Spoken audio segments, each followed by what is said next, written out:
Hey everybody.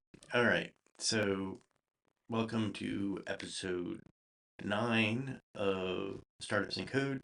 This is the podcast I've been talking about on my daily streams, and I will talk about preparation and communication today. Probably more on the preparation side and less on the communication.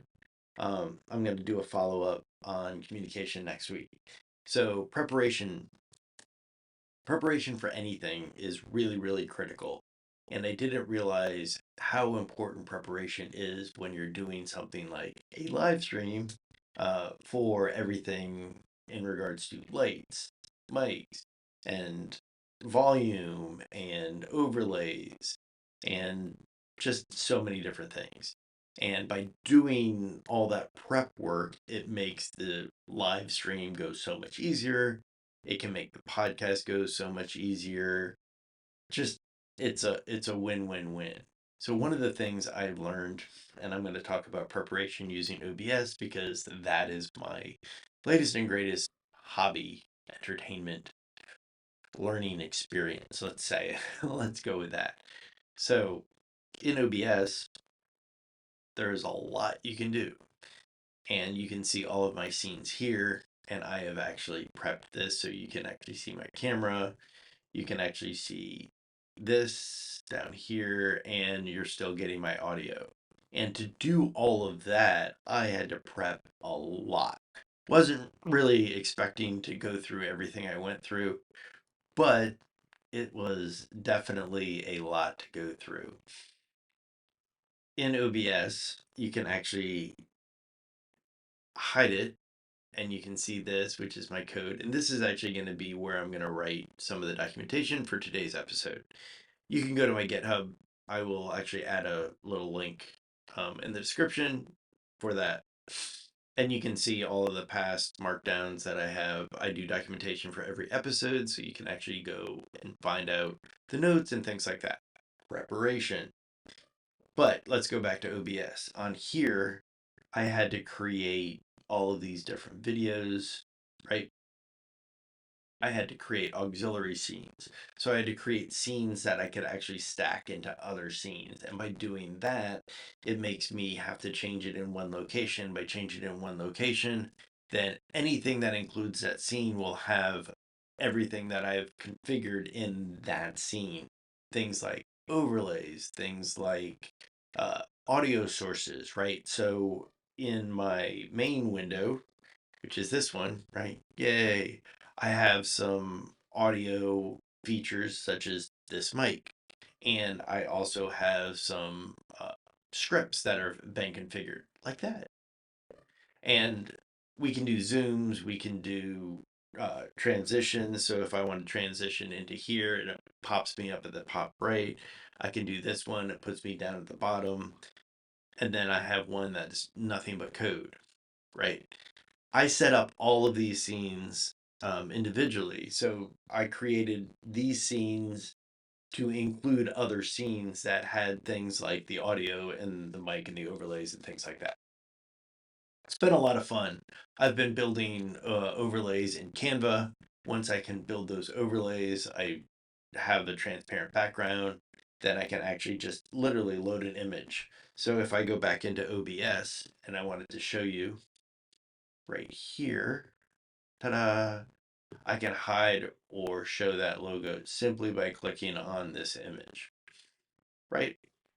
And if I wanted to add a new one, it's really easy. You literally just click on this, you click on image, image 2, and I will load a new image. Let's see what we got.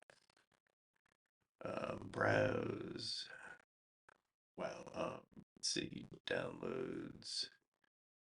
Uh, Host. We'll do this one. So I click on open. Hey, and there it is. And then I can click on OK. And now I have this as part of the image. If I want to get rid of the logo and just have John Man host, I can do that. Ta-da, ta-da. Super cool. These are the things that I've been prepping for. So a lot of other places, and if I want to remove it, I can literally just click on remove. Yes, I do. Just like these. Okay, so back to the main main screen. So a lot of other video podcast places for more professional ones, let's just say, have production assistants, they have researchers, they have lighting crew, they have makeup teams, they have audio technicians. Kudos to the audio technicians out there. Amazing work. It is really difficult to make sure that the mic is correct, the audio levels are consistent between sound effects, between external sources. If you're actually interviewing someone, you have two different mics, and you have to balance all of that to make sure all the levels come through. Because it's really annoying when you're trying to talk to someone and they're talking like this. You can't really hear them. And then there's the other person that are really, really loud and they're talking like this right into the mic. Those levels are really annoying, and the audio technicians do amazing work when they do that. Preparation. I don't have all of I don't have a team. I have me. So by setting all of this up, I figured out lighting, I figured out mics. Uh, I have a little bit of experience doing this in the public access space. So I worked on public access television, gosh, a long time ago. Hip Hop 101 back in Seattle. Yay! A lot of fun, great group. Had so much fun learning. And then I was like, oh my gosh, now I can actually do it in house with.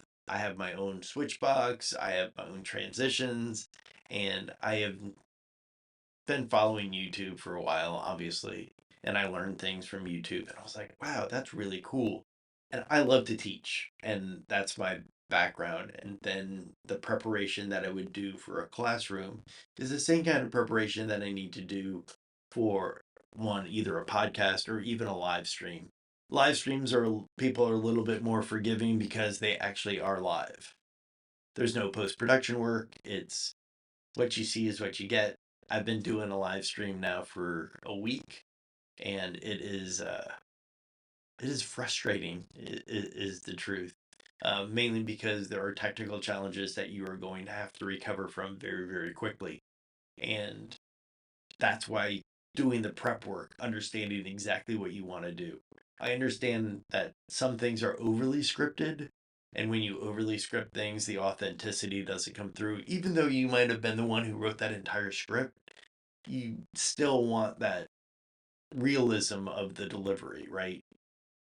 You can see my whole screen is there's no script other than welcome to episode 9 and preparation is critical to success and even more important. So I'll just show you. This is it. There's my preparation. And then I was about to talk about communication, but I didn't. Uh, I like to have the authenticity of the delivery of what I'm working on. The more I do something, the better I get at it. Vince Lombardi actually corrected that quote, practice makes perfect. It is not true. Perfect practice makes perfect. So if you're practicing the wrong things consistently, you will actually be really consistent at not doing the right thing. And that's one of the things I've realized is you can practice something over and over again, but if you're practicing the wrong technique or the wrong skill, then you're not going to get better. You're going to just actually probably have more bad habits than good habits. So preparation is critical, but education on top of preparation is really important. So you know that what you're doing is the right thing, and then you just have to practice that over and over again to do it. That's why I wanted to do the daily streams.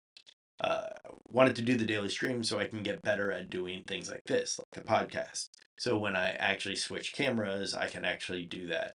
I'm working on staying focused on the camera and then being able to actually just feel my way around to actually do things like that. And then if I wanted to do the Zoom, right? So I have a keyboard, a hotkey for that, right? Which is kind of fun. But if I come back here and I come back here and I do this, it's still working. So these are the things I've been playing with, learning how to do zooms, learning how to do overlays. But preparation is key. understand what your topic is going to be. Like for me, today is preparation. I've been doing this for what, almost 10 minutes now. And you want to understand a checklist, right? And Ray Dalio recently posted checklists are critical. And that was like principle number one. I was like, really? Is that really a principle? It is amazing how uncommon common sense is in today's world. So, yes, a checklist is critical. So, you need to have a checklist for, are your lights working? Is your audio working? What is your topic? What are your key points? What are your transitions? Do you have overlays that are going to identify things? Are you going to follow a certain level of scripting, right? So you might want to have like high level topics and then just go into those topics as you continue to discuss. So I'm a big list person. I love checking things off, sense of accomplishment. It makes me feel like I'm doing the right thing and I'm going in the right direction. And then I can actually review those checklists much later and go, wow, there's like three things on here I should never do again. And you'll learn by failing, right? And wow, that was a horrible experience. You could watch some of my previous live streams, and I was talking about going through things, and then oh, my audio didn't work. Like even today, I was doing one, and I don't think I had audio for the first, I don't know, 2 minutes, and I was like, wow, if someone's watching this, this is horrible. Well, that's a checklist, right? Check your audio, make sure your mic's on, make sure your lights are on, and going through things like that. So make your checklist and identify what you need to prep for whatever you're doing. Let's say you're a live streamer, right?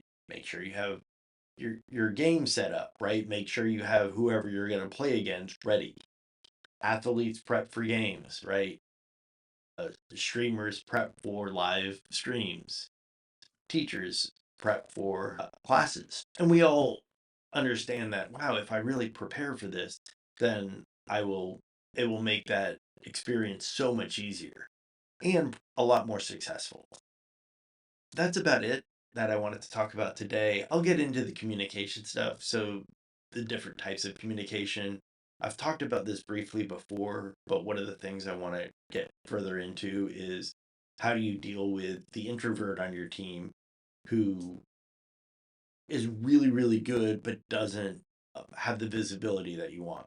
Another topic is the extrovert who actually dominates a meeting and doesn't allow anyone else to speak.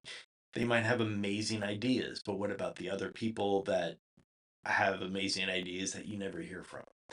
And balancing that level of communication and finding out what motivates people and what I think one of the things that is everyone's like, oh, what motivates people? How do you get people to actually succeed? How do you help them get to the next level and things like that?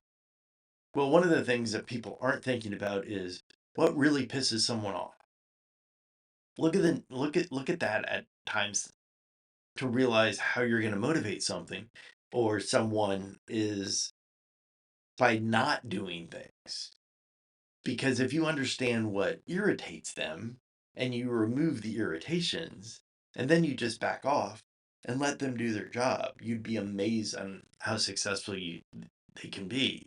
Because a lot of people, I mean, there'll be a lot of priority changes, a lot of meeting requests, a lot of Slack messages, a lot of various types of communication. And some people get overwhelmed very quickly because they don't know how to juggle the time management of, oh, I have all these emails and then I have these Slack messages and then I have this work to do and then I have a list of these bugs I have to do and then I have to do this documentation and then I have to do this review and then I have to write, and they get overwhelmed and it's almost like analysis paralysis. They're trying to figure out which one they're supposed to do and then they do nothing because they're not sure which one is right. The only wrong decision is none, right? You have to make a decision and move in a direction. Will it be the best decision the first time? Probably not. However, you've moved forward in a direction rather than just going, I don't know what I'm going to do. I don't know how I'm going to do it. I don't know. I don't know. I don't know. We all have that. We all don't know things. We all get overwhelmed. It all happens. Take the first thing, start it, finish it, go to the next one. Sometimes it's really that simple.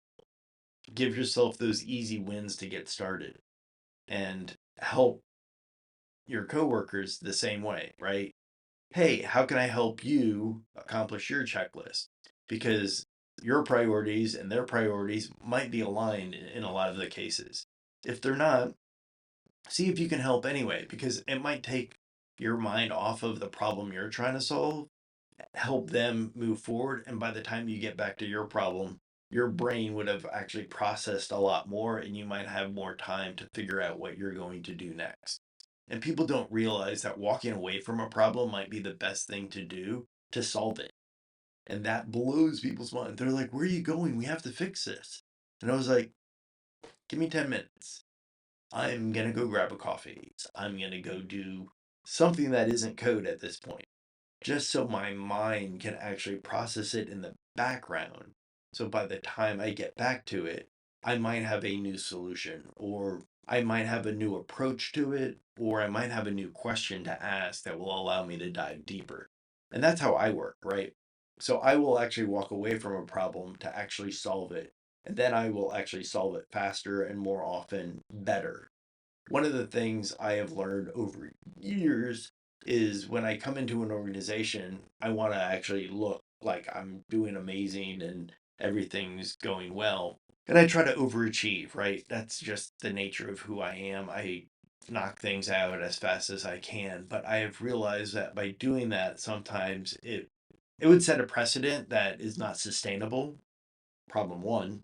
And problem two is I would solve problems in a way that might have uh, ramifications in other areas. And that's just when I was a young developer, I didn't know that, oh, if I change this code over here and this code over here would be affected by this thing all the way over here. And by doing that, I wasn't listening is the truth. So now when I come into an organization, I see how they're actually working currently, how I can fit in that process. And then I find out problems in that process. No process is perfect. It's fine. But by listening, I learn so much more than trying to immediately solve a problem that may not be a problem. And by doing that, I think I get so much better. And listening has become like a real superpower in regards to learning about your team, learning about the organization, learning about the current process they have. Just you learn so much by just sitting back and listening sometimes before you start getting like somebody will attack you with like, "Oh, all of this is broken. What did you do?" And wait, what's the problem? Like, let's figure out what actually happened, what the problem is, and let's solve it. And then we can identify the ways to prevent it from ever happening again. There's a lot of reactionary communication that I've seen in organizations over decades, and it's people, right? People will always have their concerns, their priorities, and their patterns, right? And it's the communication that you have with them that will elevate them to a new level to make the problem be a lot smaller and a lot easier to fix. And it's that level of communication when you start working side by side, not toe to toe. So you want to go parallel streams with people, not confrontational, right? Don't get me wrong, do not always avoid confrontation. That is how things come up. Otherwise, things will fester and you want to watch a team get destroyed, let them avoid confrontation at all costs. There's a lot of sayings out there, and I'll cover a few of them. But the one that I was just hearing, I was just hearing the other day, is people don't quit organizations; they quit managers. And it's true. I think about every job that I left. It wasn't because I didn't like the company. It wasn't because I didn't like the work more often than not. It was because I didn't have a manager who cared. That that's generally why I've left organizations in the past is they weren't trying to make me a better developer. They weren't trying to educate me to make me move up in my career in some fashion. And I never really thought about it. But then I realized, wow, if I talk to my manager on a regular basis and he would be like, hey, here's something that I have learned, maybe this will help you. I was like, wow.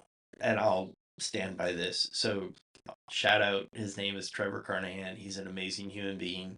And he was my manager for a short period of time. And he was such a great one, he was technically amazing, right? Great. There's a lot of amazing technical people out there that are not amazing leaders. However, with the thing I learned from him that I have never forgotten is he would never stop helping to solve a problem. And some of the problems that he was solving probably way below what he should have been doing, but he would pause and he would really take the time, get his hands dirty, and help to explain the better solution. And I've never forgotten that. That was, wow, that was almost like 20 years ago. Okay, it's 15. And truly amazing manager, because he would actually work with other people. He would actually still write code. He would actually have really clever solutions. He would walk away from the keyboard to actually explain larger concepts, and he listened. So that, like, I'll never, like, managers I will never forget is there's two that always stand out. And I don't mean to call them out, but they're amazing. Chad Neff was the other one. He was my manager at Microsoft for a couple of years, and he taught me how to learn. He taught me how to learn code. He taught me how to learn new languages. He taught me how to actually debug things, especially in the web. Just another really good manager. Have I had bad managers? Sure. Am I going to talk about them? Absolutely not. I might tell stories about them in the future, but I will never call them out. I'm sure they have gone on their way and have either had very successful careers, or maybe karma came back. Yeah, it's fascinating the variety of people you're going to run into in your career. And what's really interesting is over time, you will identify who's a good manager, who's a bad manager, and you can learn something from all of them. And the only way you can actually learn things is obviously observing, but you need to listen. You need to listen, you need to communicate. And I think by doing all of that, you'll become a better developer, you'll become a better employee, and you'll become a better person because you're going to learn how to interact with people. We all understand the technical stuff. You can learn technical all day. I can teach technical, right? Technical can be taught. It is really difficult to teach things like a work ethic, kindness, patience. Like, these are the things that are hard to teach. And when somebody has them, they become such a valued employee because you enjoy working with them. Sometimes you don't even know why, but it's because they're kind and they're patient and they are willing to help. And do they go above and beyond sometimes? Absolutely. But do they also understand boundaries? Absolutely. And those are the things that are really important as you start communicating with people and learning more about them and learning about what motivates them and their likes and dislikes. And you learn so much more about your team, your organization. And I hope this preparation discussion and this brief communication discussion has been beneficial. If you have questions, please let me know. This is it for today. I will update my markdown and upload that to GitHub. I will talk to y'all soon. And episode 9, we did it. So next week is episode 10. I'm hitting double digits. And don't forget, I'm going to do a daily feed every morning. I try to do it around 6:37, like early. Sorry for those East Coast people. I am on the East Coast and I am doing this around 6:37. Not long, 10-15 minutes, but I'm trying to do it daily just so I get in the routine of going through this process. That's all I had today. Thanks for tuning in. and I will see you tomorrow on the live stream. Have a good one.